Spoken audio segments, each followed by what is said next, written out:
Kreu i Partisë Demokratike Sali Berisha deklaroi se opozita mbështet pa rezerva kërkesën e protestuesve që për 24 ditësh që kërkojnë largimin e kryeministrit Edi Rama dhe krijimin e një qeverie tranzitore. Në konferencën e përjashme me gazetarët, Berisha u ndal veçanërisht te kërkesa për kufizimin e mandatit të kryeministrit në jo më shumë se 2 mandate gjatë gjithë jetës politike të një individi, duke theksuar se është i gatshëm ta mbështesë menjëherë në parlament. Plotësisht dakord që nesër është e gatshme të votojë në parlament dhe të bëjë thirrje qytetarëve të votojë për një mas të tillë. Jam këtu para një jave kam propozuar një qeveri jo partijake tranzitore. Jashtë kushtetues nuk dalë. Berisha reagoi gjithashtu ndaj deklaratave të kryeministrit Rama për pjesëmarrjen e shqiptarëve nga Kosova, Maqedonia e Veriut dhe trevat e tjera shqiptare në protestat e fundit. Etiketimi i tyre si pushtues është etiketimi i një armiku tegër të shqiptarëve, e një bastardi të diktatorit Enver Hoxha, e një njeriu që urren në thelb kombin e tij. Në vijim të akuzave ndaj qeverisë, lideri demokrat pretendoi se Rama po administron vendin si një sultanat, duke favorizuar projekte dhe investime që sipas tij përfitojnë trajtim të privilegjuar fiskal.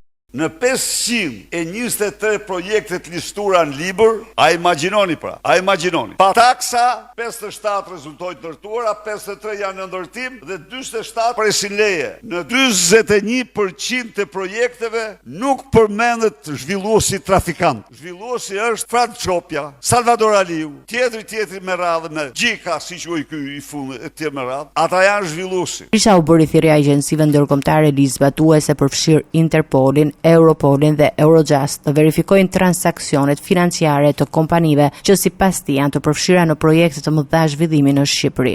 I bëj thirrje Interpolit, i bëj thirrje Europolit të vendos në hetim, pa përjashtim, të gjitha kompanitë e listuara në librin dosjet e Edi Ramës, të hetoj transaksionet e bëra drejt tyre për këto projekte, duke mbetur i bindur se transparenca është jetike për cilin do, nuk mund të mos kërkoj hetimin nga Interpoli, nga Europoli, nga Eurojust, të secilës prej pagesat e bëra secilës prej këtyre studiove për projektet e tyre. Në përfundim, kreu i opozitës akuzoi qeverinë për favorizim të interesave private në zonat bregdetare dhe pretendoi se pas konflikteve mbi pronat në jug të vendit qëndrojnë politikat drejtuara nga vetë kryeministri Rama.